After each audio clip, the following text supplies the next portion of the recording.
And we begin tonight at 6 o'clock with Indiana food banks who are now sounding the alarm about a snap decision that could leave thousands of people struggling to pay for food. It comes as food banks right here in the area are already seeing a rise in what's called food insecurity. More people need food than food is available. As Jenna Webster reports tonight, some even say the government shutdown could lead to a humanitarian crisis.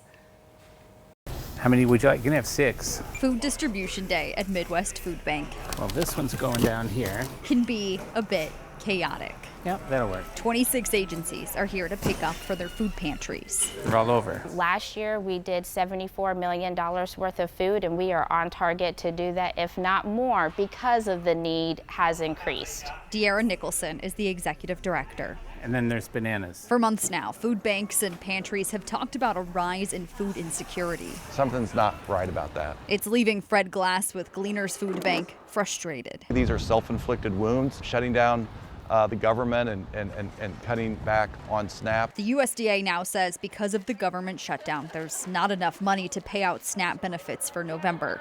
Close to 600,000 Hoosiers could be left struggling to pay for food. Well, we've never in the 50-year history of SNAP had a disruption in those benefits. He's also concerned about the roughly 150,000 people who receive assistance from WIC, a program whose funding is expected to run out the end of next month. At the same time, thousands of federal employees going without paychecks could need extra help, and Gleaners was told it can't order food from the federal government. We are right on the cliff of, I think, a real humanitarian disaster is not too big of a word. We'll start another one here in a little bit. Back at Midwest Food Bank, 2, 4, 6, 7. continuing to stack the pallets high is what they have to focus on. We're going to go back and wrap this one. If you live in Marion County and you're looking for a little extra help, you can download this Community Compass app. It'll give you a lot of information about free groceries. There are dozens of places available, whether that's food pantries, food banks, or any other type of programs that can help get you those free groceries. In Indianapolis, Jenna Webster, 13 News.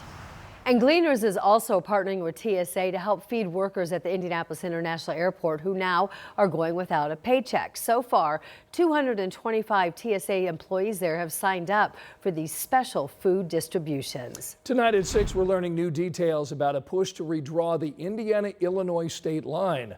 The Indiana-Illinois Boundary Adjustment Commission is meeting tomorrow to explore the possibility of several rural Illinois counties becoming part of our state.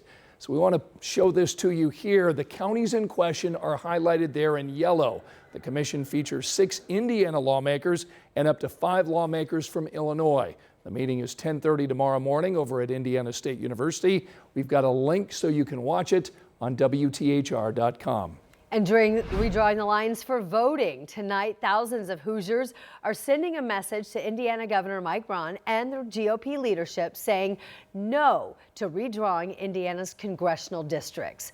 Voting rights advocates gathered outside the governor's office after sending a petition to him that had 10,000 signatures on it, all opposing the idea of redrawing the lines. It comes just a month after the very same group dropped off another petition that had nearly 10,000 names. There's still no word from the governor's office about calling a special session beyond what he's previously said about a potential of that between November through January.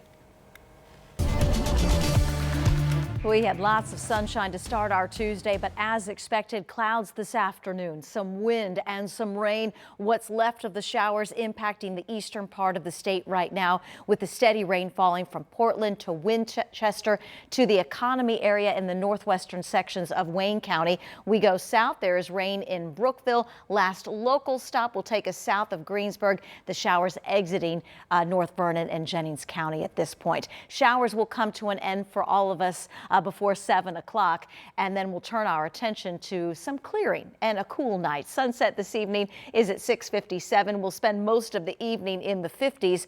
Overnight temperatures in the 40s.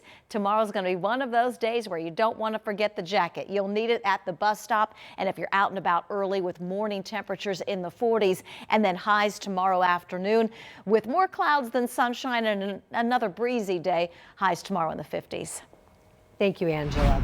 Tonight, IMPD are now investigating an early morning double shooting that occurred on the near south side of Indy. A man was killed and a woman was sent to the hospital. Samantha Johnson went back to that scene today as investigators try to piece together what happened. The man who died was found behind this home on Tabor Street around 6 o'clock this morning, but this isn't where police were initially called. They say they found a woman shot with bullet holes in the car a few blocks away near Shelby and Raymond Streets. She told police she drove off to get help and told them about the man shot here in the middle of the neighborhood.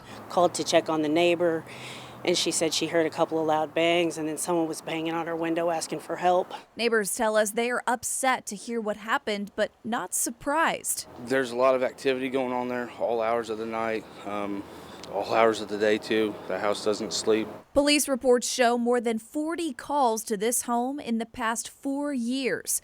This time, investigators say they are counting on neighbors who saw something or caught anything on security video to speak up. In Indianapolis, Samantha Johnson, 13 News.